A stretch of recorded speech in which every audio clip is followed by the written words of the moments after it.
Welcome to the call. Welcome to the call, all millionaires. My name is Amma Nantwi, and it is such an honor to be the host of the call this evening. Thank you all so very much for calling in, and I'd like to welcome all of you to this self-esteem development training call, Obsessed with Success. Just in case this is your first time calling in, I'd like to be the first person to inform you that we do have these calls each and every Wednesday, and they are always filled with strategies and tips on self-esteem development, entrepreneurship, as well as secrets of the super wealthy. Trust me, millionaires, you guys never want to miss one of these calls because they can totally change your life the way that they have mine. And it's not just me. These calls have helped thousands of people throughout the United States of America. So it is with special excitement that I am pleased to introduce to the line Mr. Haziq Ali. Mr. Ali is the most selfless person you'd ever meet. He devotes all of his time to providing service and fights the war on poverty just so we all can win. It's because of this we affectionately call him the General. Mr. Ali is an author, a self-esteem machine, and a confidence coach. Now let me step out of the way and introduce to the line my personal mentor, my friend, and my coach, Mr. Haziq Ali. Are you on the line, sir? I am. Can you hear me, Ms. Nancy? Yes, I can hear you loud and clear. Please take it away. Okay, I'm really excited. Thank you for that incredible introduction. And she's really humble, but she is one of our leadership here at Millionaire Minded. Like, I'm business partners with her in more than a couple different projects. And I love the fact that it must mean that we're doing something right when we can have those types of incredible people around us. A lot of times when you order things from the website, she's the one that's behind the process. Some of you guys, when, you know, your toolkit doesn't, she does so much, and I appreciate you so much, Ms. Nancy, for everything. And I want to welcome everybody to episode number 172 of Obsessed with Success. If you've been following the Good Morning Millionaire episodes that we do every morning with Affirmation Nation, they're located on Facebook Live. You can, go on Affirmation Nation and you can watch them. But we've been covering a lot of the tenets these past couple of days of this incredible book. It was written by a guy named Dale Carnegie. While you guys are sort of text messaging your family and friends and just letting them know it's about to go down, man, this call is going to change you. While you're doing that, let me just tell you, like, this dude, Dale Carnegie, was born back in the 1800s, like 1888, right? We're talking hard times. We're talking hard work. We're talking failure, right? He grew up on a farm in Missouri that stayed flooding, so they were constantly facing foreclosure. His mother wasn't having it, though. His mother had already decided his destiny wasn't about to be no farm hand in Missouri. She was his first mentor. She was his first personal improvement coach. She knew the importance of confidence. She understood you got to have good speaking skills. She knew the power of education, and she was always pushing him to speak at church. So by the time he's 16, he's enrolled in what they call a Missouri State Teachers College, because his whole thing was he wanted to be a novelist. Well, he spent a lot of time on this novel, and it was pretty much a disaster. So at age 24, it's time for some reflection. I want you to take note of that, because there are times in your life where you've got to sit and think for a minute. What are you going to do next?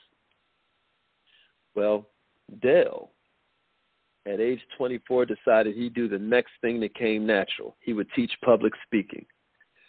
So, fast forward to 1912, he's at some YMCA in Harlem. This is no curriculum. This is pure improvisation. This is just him standing the students up, encouraging them, giving them advice, and helping people conquer what many say is the worst fear than death, public speaking. Now, what he realized is sort of like Winston Churchill, who has one of my favorite quotes, where he's like, public speaking is a skill that turns commoners into kings. Well, what he realized is that through public speaking, you learn how to think quicker on your feet. You learn how to express with more clarity. You understand how to have more effectiveness and poise and grace when you communicate. But see, as time went on, he started to realize they also needed training in the art of getting along with each other. See, at this point in history, it was what we call the industrial age. Everything was exploding. See, small businesses were starting to become huge enterprises. Along came this brand new thing called the middle manager. It's a whole new world. So through his own research, which is now infamous, what he figured out is that 15% of your financial success is technical knowledge, but there's another 85% that's human engineering. We're talking about personality, the ability to lead people. You can always hire technical ability, he said at one point, right? But the one thing, but if you can add to that the ability to, 1, express ideas with clarity, 2, assume leadership. And listen to that word, right? Assume. Anybody who follows us knows I'm a student of language, and assume leadership. That says so much. Make an assumption you're the leader, right? You hear that in that word? Assume leadership. And 3, arouse enthusiasm among people. If a guy can learn those 3 things, he's headed for higher earning power. So now he started this whole class, this whole course, this whole concentration and focus on human relations. Now, at this point, he starts looking around for a book, some kind of handbook on this, because he's realizing this is what he needs to teach his students, right? But he can't find anything. And instead of being called to complain, he felt compelled to serve, just like every entrepreneur in history and everyone in the future. Instead of him being called to complain, he felt compelled to serve. He decided to look through newspaper columns. He decided to grab magazine articles. He poured through old philosophers, countless biographies of all these great leaders throughout history, just to see how they dealt with people. I find that to be interesting because this book is a classic, and when you compare it to something like Napoleon Hill's Think and Grow Rich, you see there's a difference in how they gather the information. Because with Think and Grow Rich, he was given access to all of the most powerful people of the day, and he put together the philosophy. Well, Dale Carnegie also gives some light to the idea that you can also use your research skills, millionaires. So slowly but surely, he gathered this set of what you would call core principles, right? This eventually became a short talk that he called How to Win Friends and Influence People.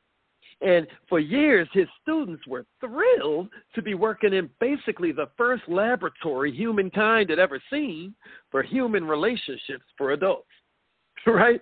Note cards turned into leaflets, leaflets turned into booklets. 15 years later, the book was ready. And the timing was perfect, millionaires. That was 1929. The stock market had crashed. Millions of people were out of work. And here was a way to differentiate yourself when everybody's in line for a job behind you. Timing couldn't have been better, man. His first royalty check was $90,000. Can you imagine in the 1920s, $90,000 being your first royalty check? Him being such a humble dude, his secretary had to beg him to cash it, right, according to the legend. Now it's more than 70 years later. He sold more than 15 million copies. Millionaires, you are about to learn, 1, some fundamental techniques for handling people. You're going to learn ways to make people like you. You're going to learn how to win people to your way of thinking. You're going to learn why leadership is largely how to change people without making them hate you. Right? In leadership, that's the whole ability. That's the skill that pays the bills. How can you change them without making them hate you? You're about to find out. You're about to learn the big secret of dealing people. Have you ever heard of the Socrates secret? Well, even if you remember it from the first time maybe you read this book, we're going to remind you. And we're going to give you a resource that you can play back at will while you're working out or while you're driving or while you're cleaning the house or while you're doing your dishes. You're going to be able to replay this and really understand some things about where you are and where you're trying to go, because people are the answer. You're about to learn a $600 million skill is what I call it. That's my word for it. Now here's, I'll explain in a minute. You're about to learn how to make people like you instantly, right? And guarantee your conversation is entertaining to them. You're about to learn the big secret of making every communication help you. I'm talking about even arguments are going to be able to help you in a minute.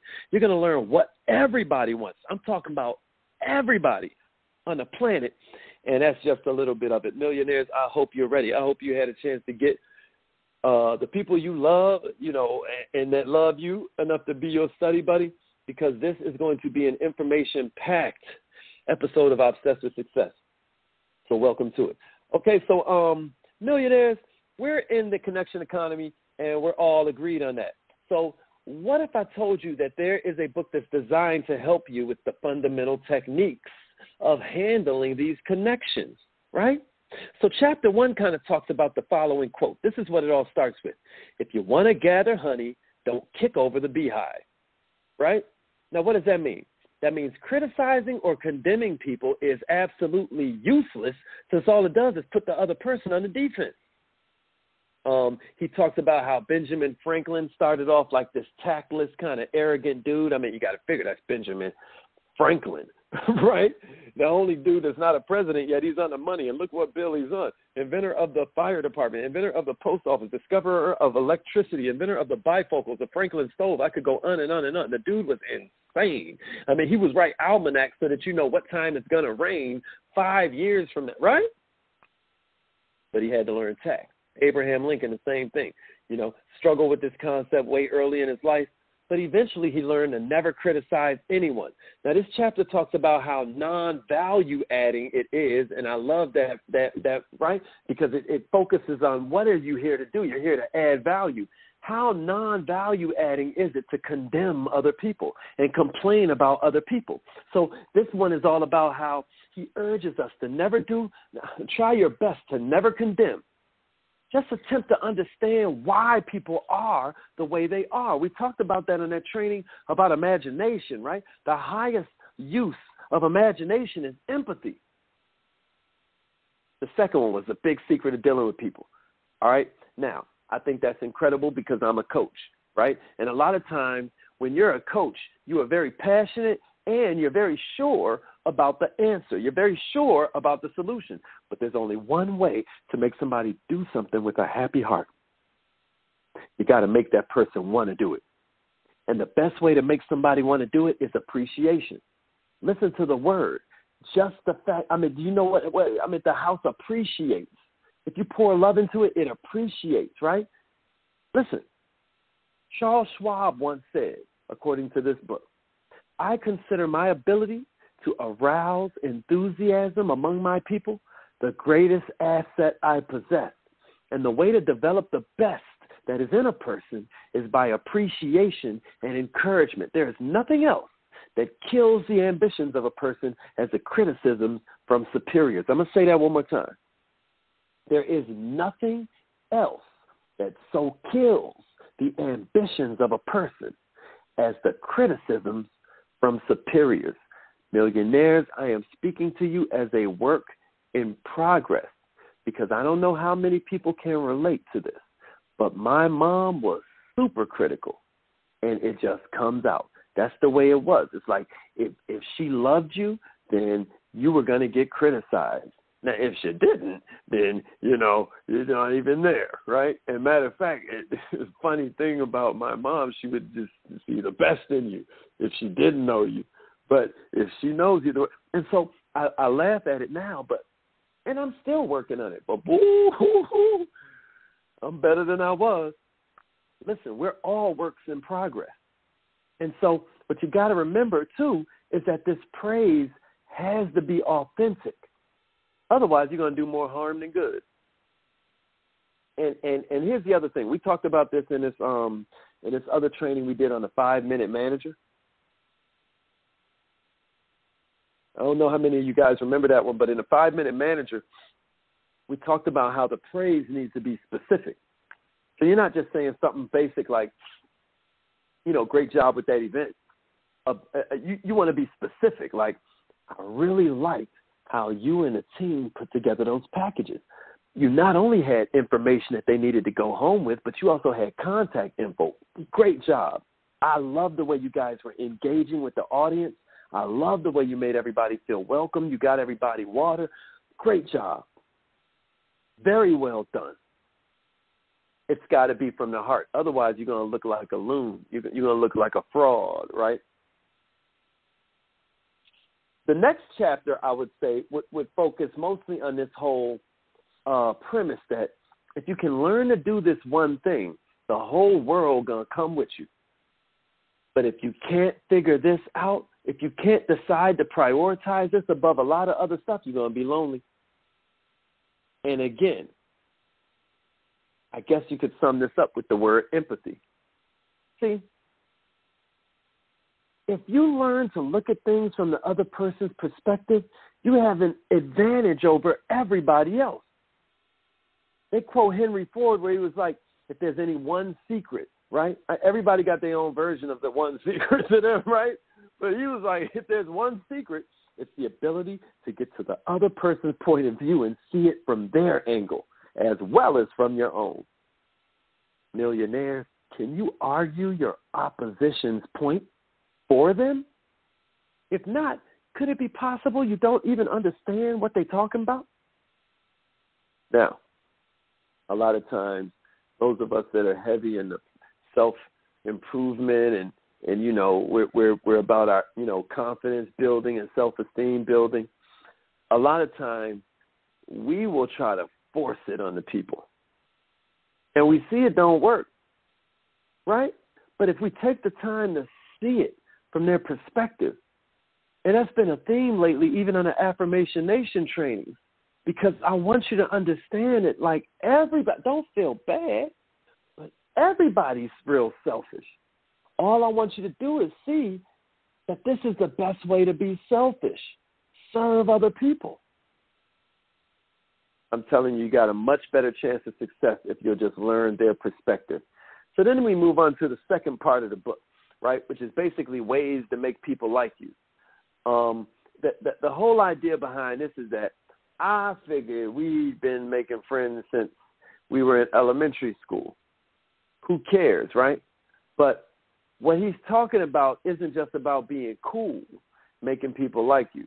This is more about being kind, right? It's not really about being cool. It's about being kind. So listen, here's one secret he gives to, if you do this, you'll be welcome anywhere. Now, you heard me, if you've been on the Affirmation Nation trainings, like the Facebook Lives and stuff, if you haven't, then jot down Haziq Ali, Haziq. My last name is Ali. If you search it out on Facebook, then you'll find the videos, and you can always get the recordings of the trainings as we're setting up the SoundCloud page. Once we gather up enough, we'll have a SoundCloud page, and you can go back through them. But lately we've been talking about this whole premise that if you want to be interesting, get interested.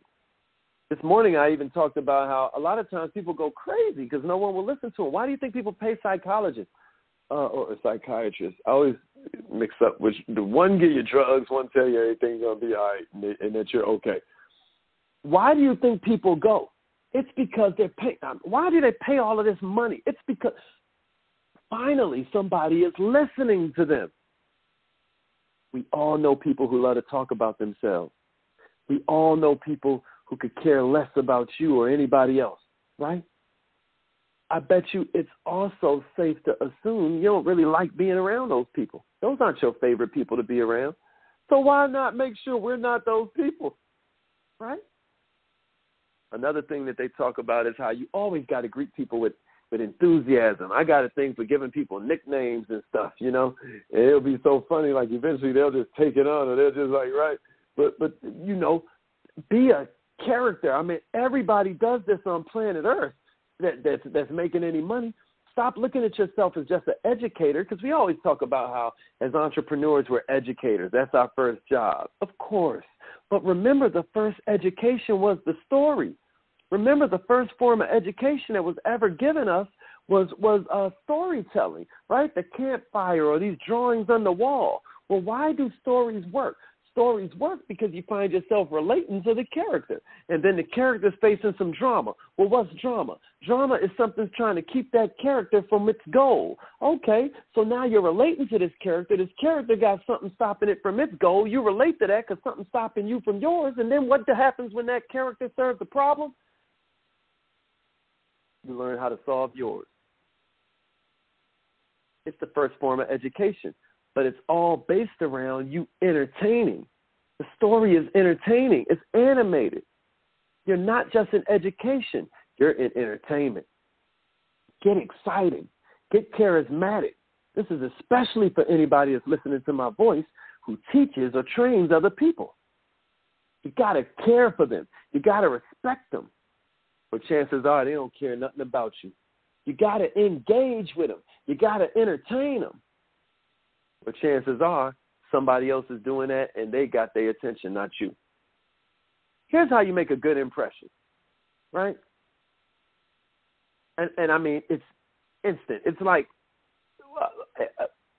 I don't know how to say it like more clearly, but smile. Do you know, I could go all into telling you about mirror neurons. I could go all into telling you about how, you know, even dogs can sense energy based on reading your body language, all of that. But I'm just going to sum it all up like he does and just say smile. You want to have a good first impression, and think about yourself. Think about how you are when you see somebody who's smiling as they're speaking. And when you see, now here, you know, there's one you would call segment of Millionaire Minded that spends a little bit of time on the phone, right? Well, listen, you're going to get better results if you smile. They can hear it. Sit up real straight in your chair, lean forward, smile while you're talking, and they're going to feel the energy. I promise you. So you know, I just wanted to throw that in there because I know a lot of times we'll get to thinking to ourselves like, oh, smiling only matters if we're, I don't know, in front of somebody. No. In this connection economy, I want you to know it even matters when you're talking on the phone. Now, here's one thing that I call the $600 million secret. Mr. Dale Carnegie covers it in the book. And the reason I call it the $600 million secret is that one time I was out with one of my mentees, and I was introducing him. You know, basically we were there with one of my mentors. And he, you know, one of them is like 600 plus million up. The other one's like 200, 300 million up. And we're sitting there, and he did this really cool thing where he paid for his lunch.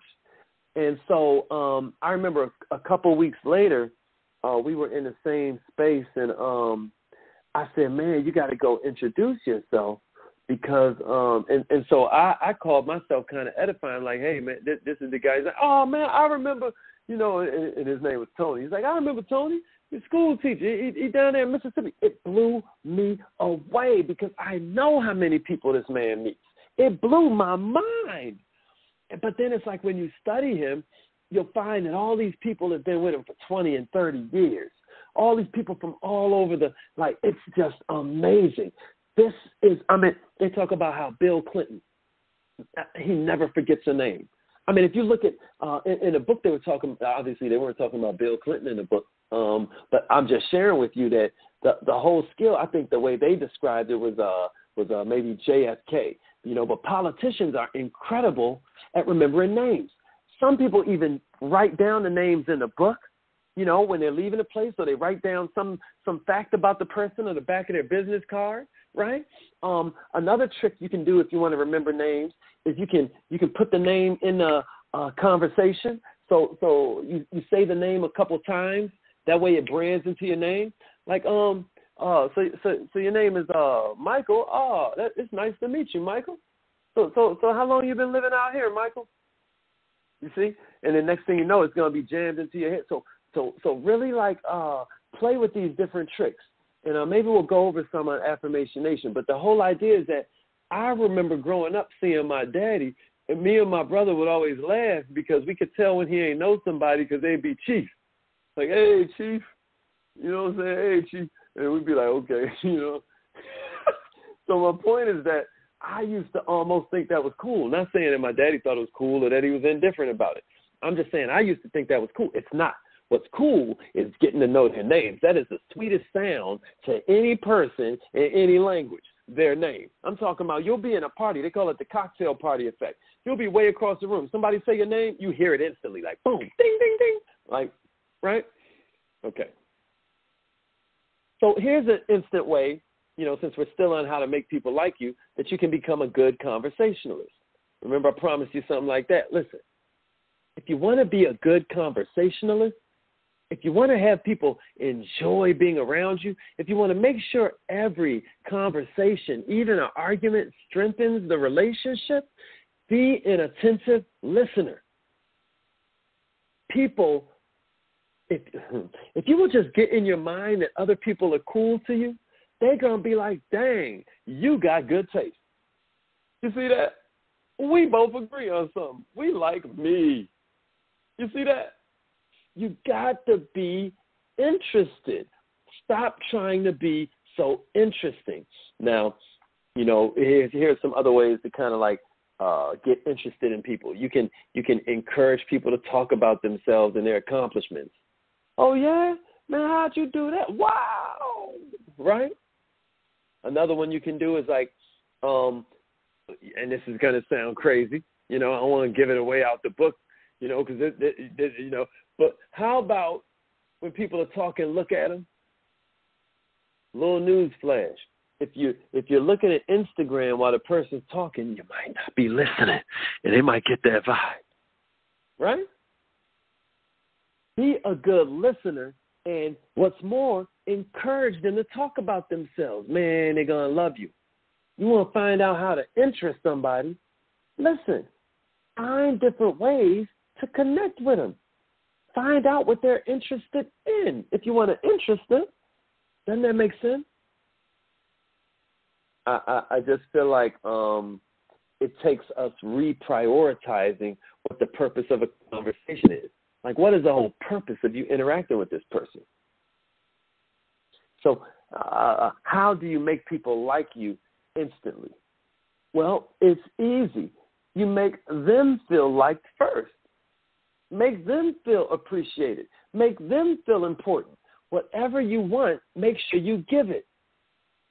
Make them feel important from a sincere space.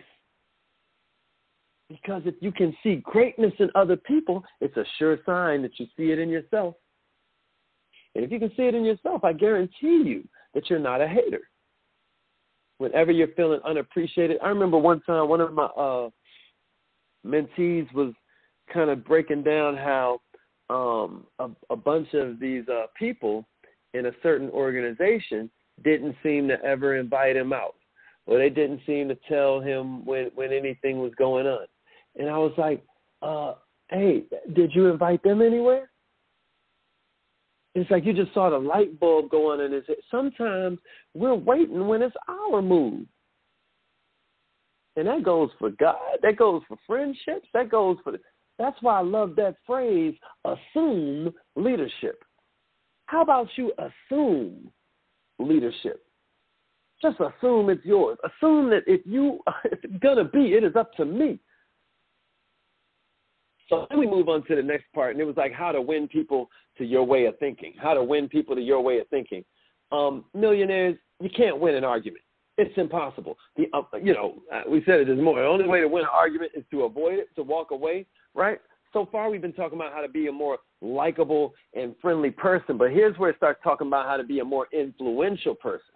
Now we kind of move from winning friends. Now we're talking about how to influence people, right? Avoid arguments, he says, like rattlesnakes and earthquakes. Arguments just make somebody feel embarrassed. Earlier today I was talking to one of my friends, and he was talking about how, he could just, he was basically talking about how he's been loving the Facebook Lives because he can just, it was just like it was talking to him, because he was like, I've found that I can just slice somebody apart, dismantle their whole argument. Like if they were a lawyer, they'd get disbarred. Like no one would want to. He's like, but I get nothing for that. And I told him a story about a guy that I had been letting keep some stuff in a storage unit. And, man, we all need to invest in some storage units. That bill comes every month, and I end up paying it late just because I hate the bill. It's not that you don't have the money. It's that you hate the bill. And so it goes from 118 to 140. Well, long story short, I get back in town. it was actually this past week, and this dude's in there arguing with the customer service people. Like, nah, it's because you knew. You don't know. I'm like, whoa. Right? Like, this is my unit in here. I'm trying to close this thing out. You messing, like, what you think? I love your hair. And I'm giving her high fives. And then we walk outside. He's like, man, she knew. She don't know. I'm like, bro, and what did that help?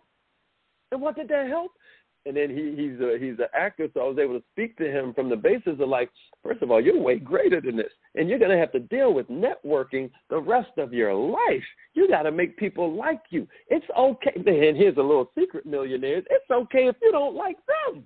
But you got a problem if they don't like you. My friend, I'm not saying nobody can stop you, but they can darn sure help you. So here's a way that you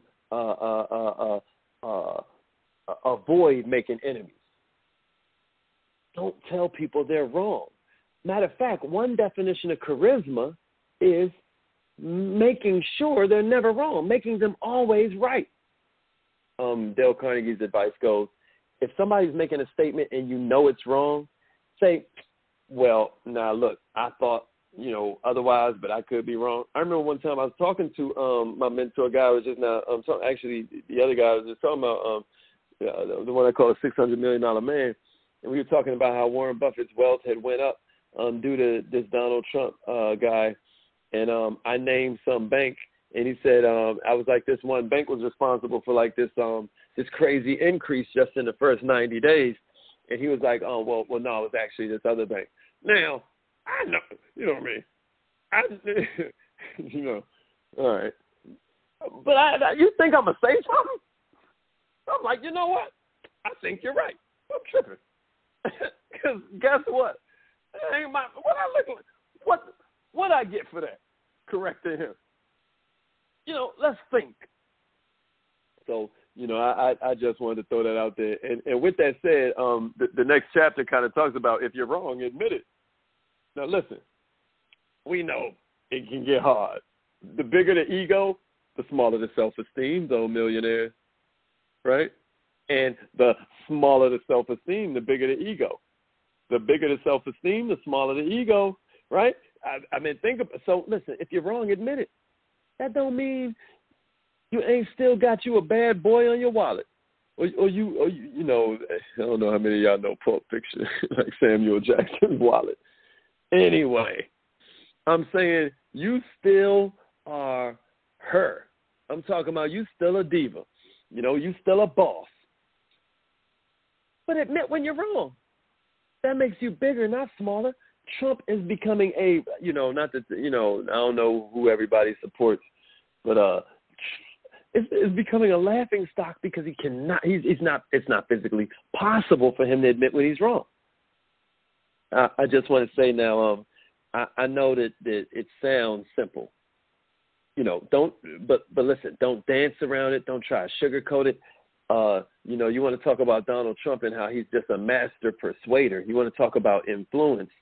The whole idea with influence is that you want to kind of like put it out there like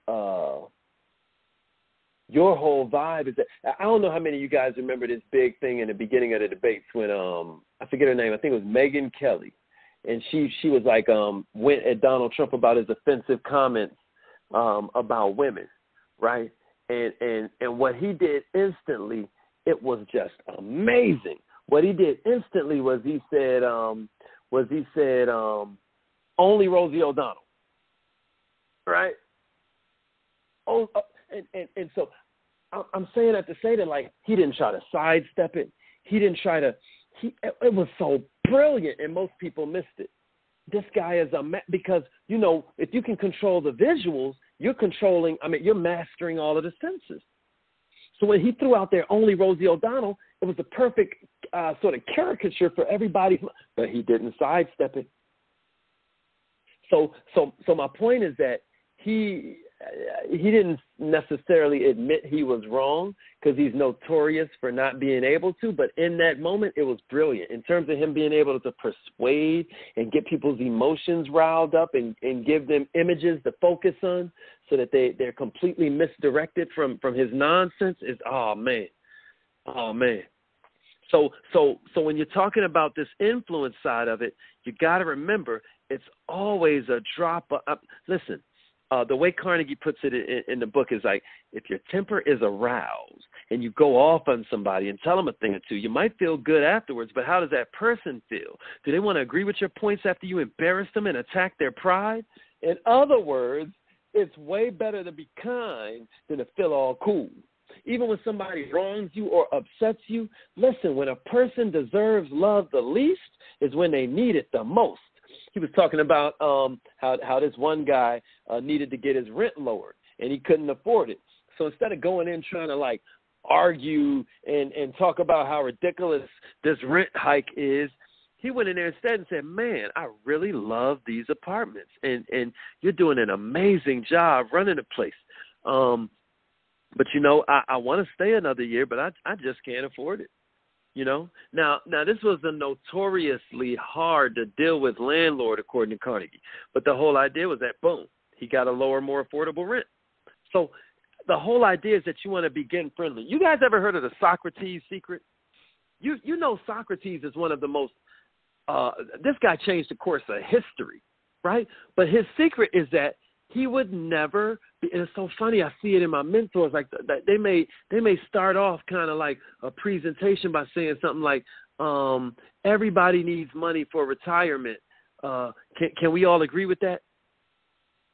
And it's just brilliant because you're just walking them down this yes path. Here's my point. Socrates would have people just say yes so much that before you know it, they were forced to agree with something that they would have violently opposed just a few minutes before that. Because you're never saying no. He just asked you a bunch of questions. Listen, if you're trying to get some change done of any kind, the best way to do it is to find the places where you agree with this person. Find ways to agree with this person. In other words, when you're talking with them, don't start off by discussing where you're different. That's all my friend did wrong when we're in the in this storage thing, right? It's just like, of course, certain people are gonna have bad things going on in their life. Of course, they feel horrible. I mean, you know, like in this case, my friend is on his way to, like, you know, blockbuster films and stuff. What are they on their way? You know, no, God forgive me if that sounds crazy. I mean, but it's not like they were spring, you know, what you would necessarily call spring chickens is I guess the parlance, right? So sometimes you got to think about that, and you got to see people you don't know what people are going through. People are really, like, feeling bad out here. People are walking around in pain. So if we will just get out our own head, we'll realize there's all kinds of things to make them feel good about. There's all kinds of ways we can agree with them. And then eventually we'll get to the good parts. Now, you know, sometimes you might want to be discussing some kind of opportunity for improvement with somebody that you don't really have no agreement with them, right? But see, in that case, you still got to emphasize we're both striving to make things better. You still got to emphasize that our only difference is the methods, not the purpose.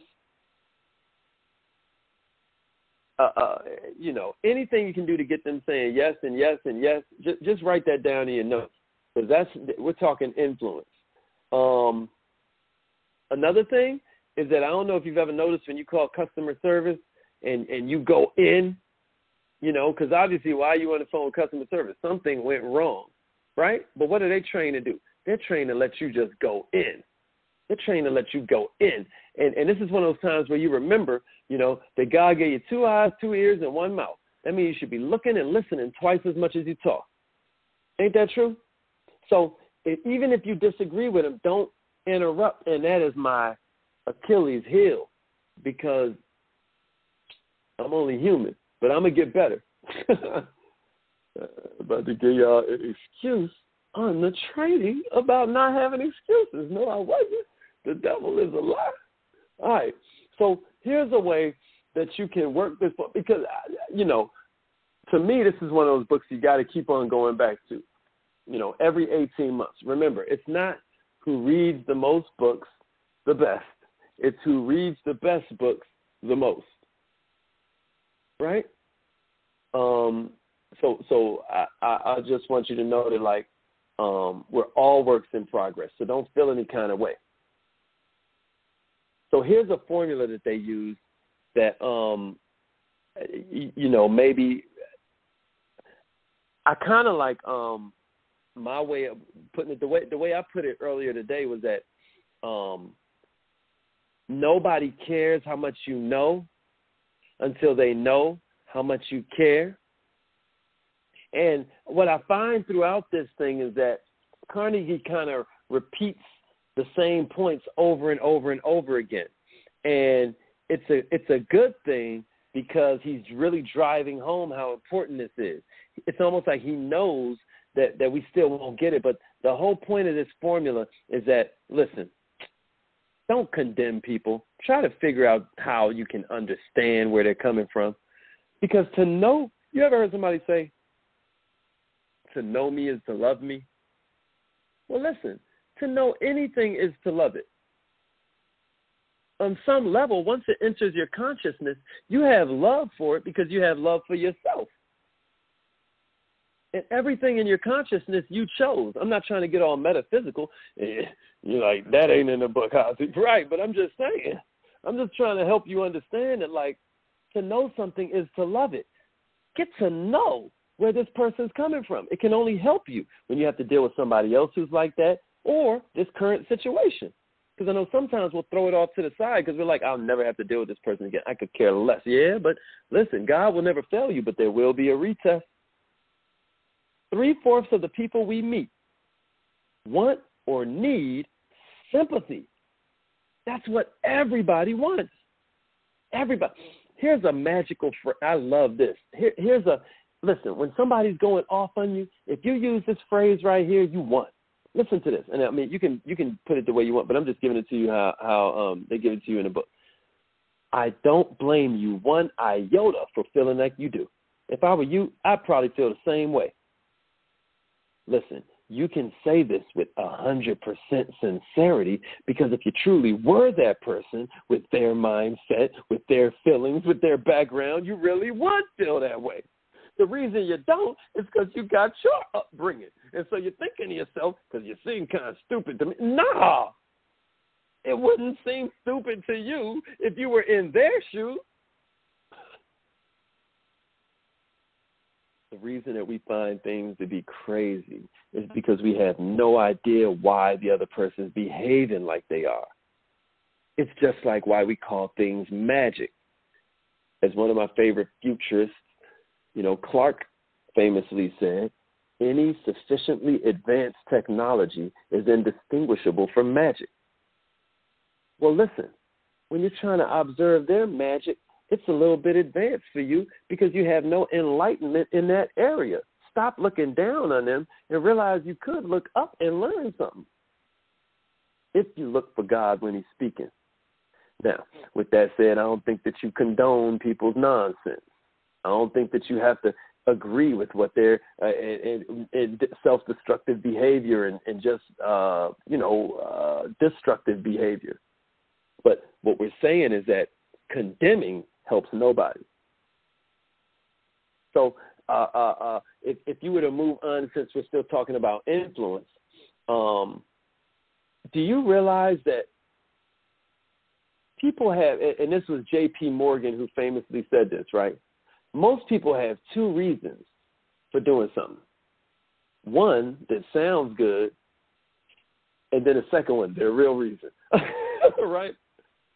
Now, you might know the real reason, but that doesn't mean you emphasize it, right? They tell this story in a book about this guy that didn't like this picture the newspaper was about to print. And so he was going to call and say, hey, I don't like that picture. But nah, you got to use more finesse. So what he ended up doing was say, hey, my mom doesn't like that picture. Boom, problem solved.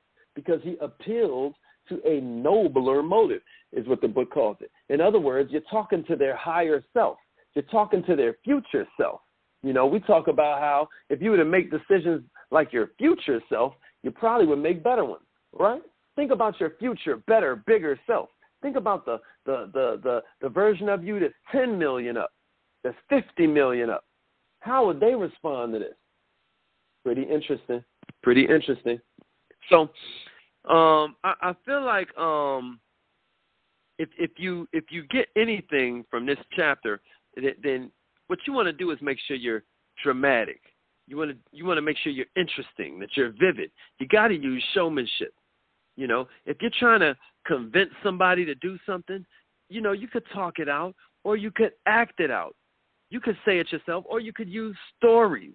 You could share stories from other people. You could have them tell their own stories. You got to get into showmanship. Now, you know, I got to tell you, anything you can do to inspire excitement is exactly what you want to be prioritizing. There's no way around it. But, you know, as we begin to wrap this up, the final section of the book had to do with becoming a leader, which is basically about the idea that you got to learn how to change people without making them hate you. Now, I'm going to tell you, I'm notorious for this, to the point that sometimes, like, if I'm on a leadership council with other members, it might,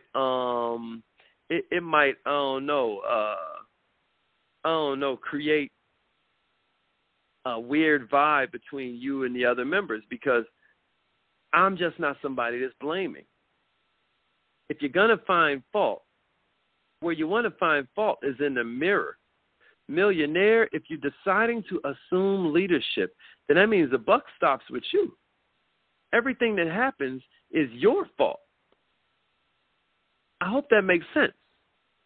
Now, in the book, he tells a bunch of stories. You know, a barber gives you a lather before he shaves you. A dentist gives you Novocaine before he starts the drill, right? You got to start off when you're finding fault with compliments. You got to Novocaine it first. You got to make sure that, because there's going to come to be times where you have to correct somebody. There's going to come times as a leader when you got to give some tough love, what we call here at Millionaire Minded, ruthless compassion, right? So you could say to the person, like, hey, man,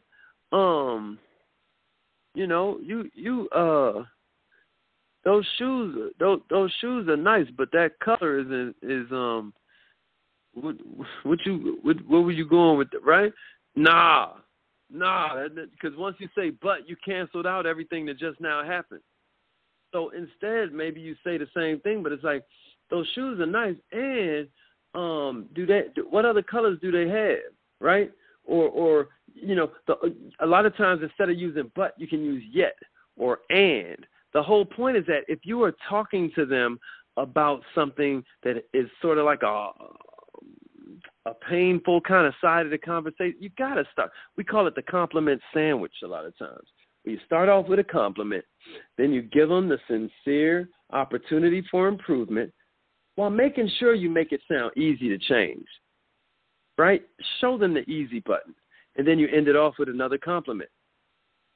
You want to call attention to any mistakes really indirectly if you can. Talk about your own mistakes first, right? If a lot of times if you find yourself needing to correct somebody, I mean, you might want to start off letting them know you ain't perfect and that you used to make the same mistake, and how it's really kind of funny to you because, after all, we're all just human. Nobody likes to take orders. Write that down. Nobody likes to take orders, right? I mean, I know I don't, right? So why not offer suggestions instead of giving orders, right? Plus, when you suggest it and even when you ask for feedback, you get some purchase from them. You get some buy-in from them because now they feel like it's their idea. If you try to phrase it next time as a question instead of a direct order, I bet you'll get different results. Another thing that you may want to remember is that you always want to let the other person look as good as possible. Anytime you got to have some bad news or some kind of uncomfy situation happening, man, help the person not be embarrassed. Millionaires, that's leadership. You got to make it so that at the end of the day, people feel great around you. They feel protected around you. And he tells a bunch of stories about it that I won't get into because you get the point. Here's the point of the next chapter. If you want to push people towards success, it is always appreciation that changes people. It's appreciation that raises their value. It's appreciation of them that raises yours. My point is that a lot of times we're sitting around looking for how we're going to inspire people to push harder, and we don't realize that at the end of the day, if you are a complete stranger and you mention to the manager how amazing the waiter was, and you mess around and do it within earshot of him, don't you know he will end up being the best waiter on that staff just because you're a stranger and you did that for him? Be specific about the praise and be sincere about the praise, but understand that you just raise his appraisal. And you know, the other thing that I'll say, you know, and then we'll summarize everything, is that millionaires, make people glad to do what you want. When it's a fault, make the fault seem really easy to correct. You see that they're struggling with it. But the whole idea is that they are struggling because they believe it's supposed to be hard. Let them know you got faith in them. Let them know they can get over that obstacle real easy, just like who you did. And if you know it's something that they can easily overcome, help them understand it takes all of us a little bit of work, that they have your support. You know they can do it. You know they can overcome it. Help them believe in themselves. Millionaires, that's how we make people glad. So just to sum everything up, avoid arguments. Don't point out when people are wrong. Respect differing viewpoints. When you're wrong, admit it emphatically and then move on. You'll get more in business with honey than you will with vinegar. So be friendly, be gentle. When you begin a conversation with somebody, even if it's an opponent, focus on things where you agree. Socratic method. The Socrates secret. Not Socratic method. That was a play on words.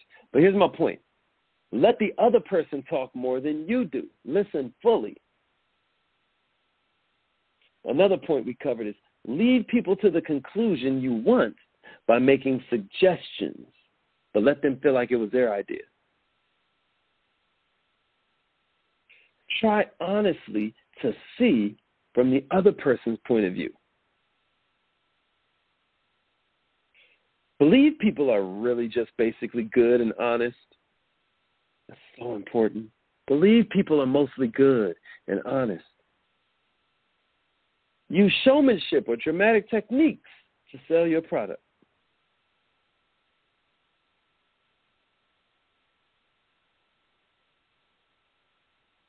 Use questions to lead people instead of giving direct orders. Talk about your own fallibility before you point out somebody else's. Lavish praise on people. Anytime you see an improvement, they've done study after study about how even with puppies, they respond much better to positive reinforcement than when you spank them because they were wrong. Lavish praise when you see improvement. The next one is see the best in people, and then they'll rise to your expectations. We've all had that happen around us where we had somebody who really believed in us, and because of that, we wanted to be our best around that person. Be supportive and make mistakes seem easy to fix, right? Be supportive and make the mistake seem easy to fix. Show them the easy button. And then last one is one that's straight from 48 Laws of Power, some 60, 70 years later. And that is, when you want people to do things the way you suggest, point out the benefits. Millionaires in 48 Laws of Power, they say, never appeal to mercy or gratitude, only self-interest. This has been episode number 172 of our Obsessive Success. I hope this was helpful to you. I hope even more than that you use it. Because as Jim Rohn said, if your education just leads to learning, then you are a fool. But if your education leads to execution, then you are wealthy. Millionaires, I hope this was helpful. My name is Haziq Ali. I'll see you at 7:25 a.m. for Affirmation Nation. And remember, either your mind has to expand to match your goals, or your goals will just start to shrink to match your mind. Love y'all. Let's grow.